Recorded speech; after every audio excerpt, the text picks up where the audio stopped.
আসসালামু আলাইকুম এভরিওয়ান, সবাইকে আজকের পর্ব দেখার আমন্ত্রণ জানিয়ে শুরু করছি। আজকের পর্বে আপনাদের জন্য নিয়ে এসেছি একেবারে রাজকীয় স্বাদের ডিমের তারকা ডাল।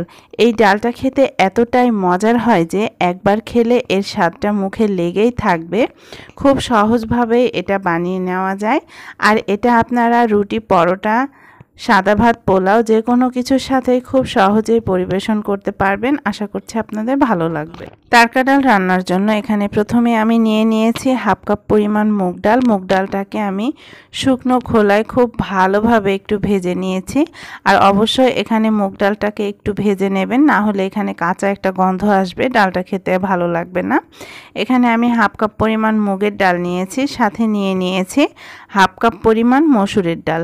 আজকে আমি দুই প্রকার ডাল দিয়ে এই তারকা ডালটা রান্না করব। আপনারা চাইলে যে কোনো এক প্রকারের ডালটাও নিতে পারেন। আর ডালটাকে আমি খুব ভালোভাবে অফ ক্যামেরায় ধুয়ে তারপর পানিটা ঝরিয়ে নেব।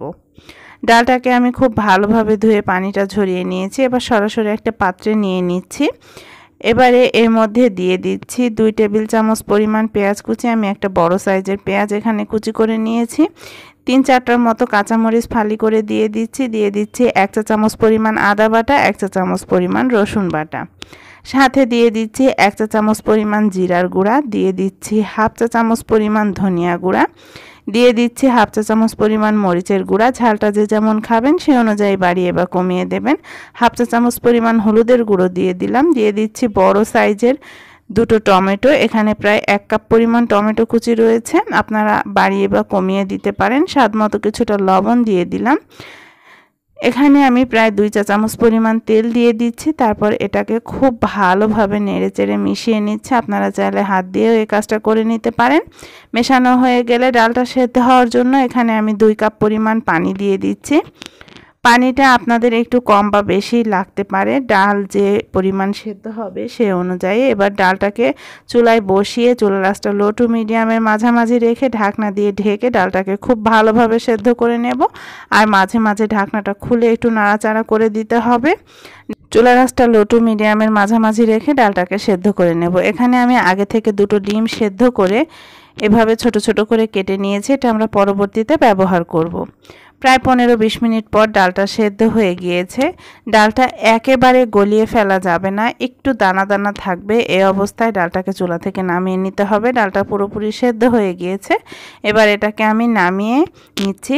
অন্য একটা প্যানে আমি এখানে 2 টেবিল চামচ পরিমাণ তেল দিয়ে দিচ্ছি। তেলটা গরম হয়ে আসলে এখানে আমি 1 টেবিল চামচ পরিমাণ রসুন কুচি দিয়ে দিচ্ছি। সাথে দিয়ে দিচ্ছি প্রায় 3 টেবিল চামচ পরিমাণ পেঁয়াজ কুচি, দিয়ে দিচ্ছি 3-4টার মতো শুকনা মরিচ। এবারে এগুলোকে খুব ভালো করে আমি এই তেলের মধ্যে ভেজে নেব। কিছুক্ষণ ভাজার পর দিয়ে দিচ্ছি 1 চা চামচ পরিমাণ আস্ত জিরা। জিরাটা দিয়েও এটাকে খুব ভালো করে ভেজে নিচ্ছি। এটা ভাজা হয়ে আসলে এর মধ্যে দিয়ে দিচ্ছি হাফ চা চামচ পরিমাণ মরিচের গুঁড়া। এতে করে ডালের কালারটা খুব সুন্দর আসবে। মরিচের গুঁড়োটা দিয়েও একটুখানি ভেজে নিচ্ছি।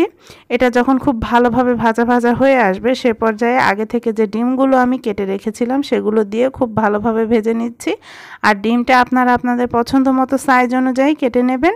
ডিমটা দিয়েও এটাকে খুব ভালোভাবে এই পেঁয়াজ রসুনের সাথে ভেজে নিয়েছি। আমাদের বাগারটা একেবারে রেডি হয়ে গিয়েছে। এবারে আমি সরাসরি ডালের ওপরে এই গরম বাগারটা দিয়ে দিচ্ছি।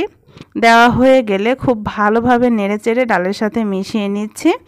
এ পর্যায়ে দিয়ে দিচ্ছি হাফ চা চামচ পরিমাণ গরম মশলা গুঁড়া, আর দিয়ে দিচ্ছি 2-3 টেবিল চামচ পরিমাণ ধনিয়া পাতা কুচি। আপনারা চাইলে এখানে সামান্য একটু চিনি অ্যাড করতে পারেন, এতে করেও ডালটা খেতে অনেক বেশি মজা লাগে। খুব ভালোভাবে নেড়েচেড়ে মিশিয়ে নিচ্ছি। এই তো ডালের ঘনত্বটা আপনাদের ওপর নির্ভর করবে, আপনারা কে কেমন ঘন বা পাতলা খেতে চান সেই অনুযায়ী। কিছুক্ষণ খুব ভালোভাবে নেড়েচেড়ে মিশিয়ে নিচ্ছি। আমাদের ডালটা একেবারে রেডি হয়ে গিয়েছে। চুলা থেকে নামিয়ে এবারে এটাকে পরিবেশন করে নিচ্ছি। এই তো আমি ডালটাকে চুলা থেকে নামিয়ে নিয়েছি। দেখুন দর্শক, ডালটা দেখতে কতটা লোভনীয় হয়েছে।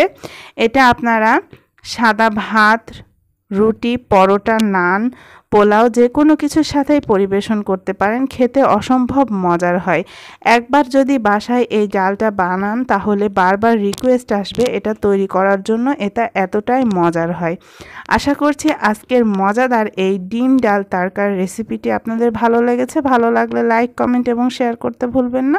সবাই ভালো থাকবেন। সবাইকে আল্লাহ হাফেজ।